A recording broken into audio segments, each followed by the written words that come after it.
Ingat-ingat, dalam hukum fikih, kaidah hukum itu bisa diterapkan dengan dua pendekatan. Ada hakiki langsung, ada maknawi, disebutnya ilatnya. Sebab yang menjadikan nggak puasa apanya? Paham? Belum. Yang hakiki sakit betulan, penyakit nampak. Misal, mohon maaf sekali, didiagnosis Anda sakit nih, nggak bisa puasa. Ya, penyakit misalnya yang dideteksi mesti ada, maaf ya, ada yang diisolasi, ada kena cancer misalnya, kita doakan semoga lekas sembuh, kan?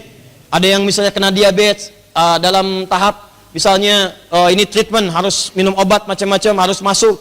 Ada yang diinfus, kita doakan juga lekas sembuh, bismillah, gitu kan? Nah, nggak bisa puasa, kalau puasa bahaya. Silahkan buka. Tapi ada yang maknawi, dirinya kelihatan sehat, tapi punya kondisi seperti orang sakit. Ini maknawi namanya, illat maknawiyah. Sebabnya sama dengan orang sakit, gak mampu puasa, cuman kondisinya beda. Contohnya seperti apa? Ibu yang sedang hamil atau menyusui. Ibu yang sedang hamil, mengandung dan atau menyusui. Ya, ibu hamil memerlukan kalori misalnya setidaknya 2.200 sampai 2.300 kalori. Menyusui 2.200 sampai 2.600 kalori. Mesti masuk. Ada yang sudah kuat, bisa adaptasi, dia puasa. Tapi tidak sedikit yang kemudian merasa lemah dengan itu. Mengkhawatirkan, apa yang dikhawatirkan? Dua. Yang pertama, ada yang khawatir dengan kesehatan dirinya. Begitu puasa, saya takut diri saya lemah. Ada yang kedua, khawatir pada bayinya. Saya sih kuat puasa, cuman takutnya kalorinya nggak masuk tuh kebutuhan bayi saya. Maka yang seperti itu dikiaskan seperti orang sakit. Kalau orang yang sedang mengandung khawatir saat dia berpuasa, masukan untuk dirinya kurang, sehingga membuat fisiknya lemah, alih-alih dia puasa ibadah, padahal cuman malas, tidur, lemes, lihat jam lagi, berapa jam lagi, aduh masih 5 jam, berapa jam lagi, Allahu Akbar, alhamdulillah buka, belum asar cuy, asar, coba deh kemana, asar, masih 2 jam lagi, yang dilihat tuh itu gitu kan. Maka yang seperti ini silahkan buka, nanti qadha.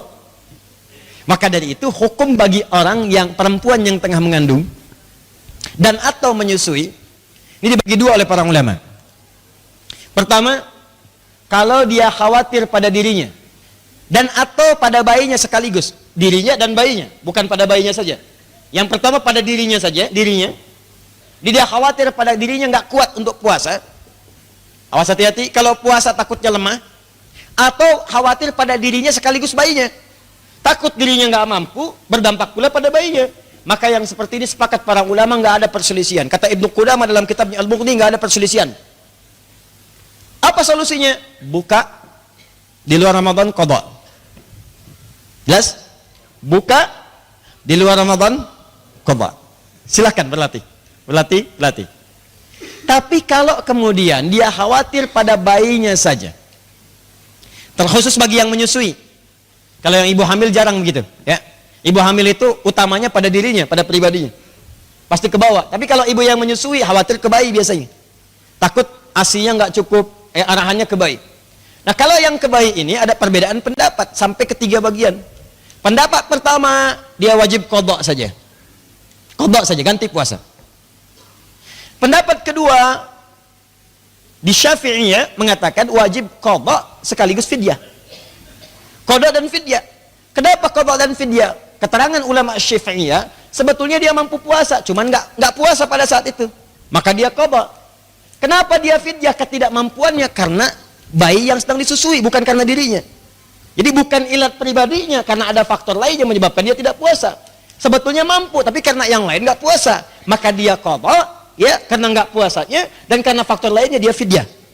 Itu pendapat Asy-Syafi'iyah. Yang ketiga mengatakan cukup pilih di antara dua itu. Yang ketiga mengatakan fidyah. Dia ada qadha saja, ada qadha dan fidyah, ada fidyah saja. Mana di antara ini yang kuat, teman-teman sekalian? Ada yang mengatakan yang terkuat nggak mungkin dua-dua kifarat dipertemukan, karena qadha dengan fidyah itu pilihan. Ini pendapat Abu Hanifah. Kalau anda nggak qadha saja, maka fidyah saja, nggak bisa menggabungkan keduanya. Kalau anda itu kan kifarat, kalau tidak qadha, maka fidyah. Kapan qadha, kapan fidyah? Ini posisi qadha, ini posisi fidyah. Di anda pilih qadha atau fidyah. Itu pendapatnya Abu Hanifah. Di antara qadha atau fidyah ini diutamakan yang qadha. Karena ada kalimat dalam Al-Quran, wa antasumu khairul lakum. Puasa lebih bagus. Jadi kalau sepanjang mampu puasa, dahulukan puasanya dibandingkan fidyahnya. Paham? Tapi kalau Anda ingin kehati-hatian misalnya, silakan saja. Qadha tambahkan dengan fidyah, ini sah karena ini ijtihad dari para ulama. Fidyah dengan qadha ini disatukan, menggabungkan dua makna ayat tadi.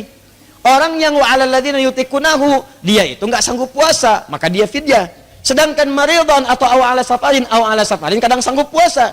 Cuman karena dia safar, dia nggak puasa, maka dia di situ kemudian mengganti dengan qadha. Qadha dengan fidyah disatukan. Kasus ibu menyusui sama persis, dia sebetulnya mampu puasa, cuman takut pada bayinya, maka dua ini terpenuhi, qadha dengan fidyah, dua-duanya muncul. Jadi kalau antum ingin memilih di antara dua ini, dahulukan qadha. Tapi kalau ingin menyatukan dan mampu, silahkan saja. La haraj, no worries, tidak ada kekhawatiran di dalamnya. Paham? Halo, paham? Baik. Jadi kalau pendapat ulama dalilnya sama dan sama-sama kuat, itu pilihan, gak usah diperdebatkan. Jelas ya? Kalau sama kuat, kecuali kalau tidak kuat, yang satu lebih kuat misalnya, yang satu lemah. Ya, yang satu misalnya lemah, ya nggak punya kemampuan dan sebagainya, yang dua kuat, kemampuan bagus. Nah, itu beda gitu ya, kondisinya lain.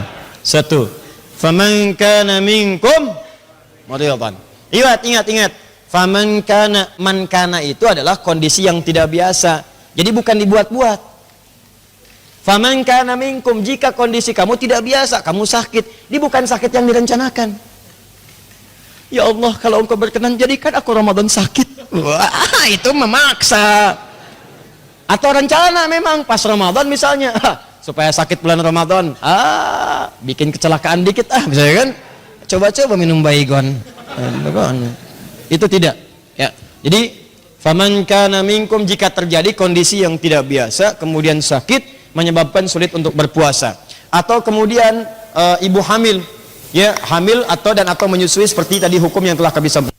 Ini nanti tolong jangan ada pertanyaan lagi kalau sudah saya jelaskan, paham ya? Allahu taala a'lam bissawab.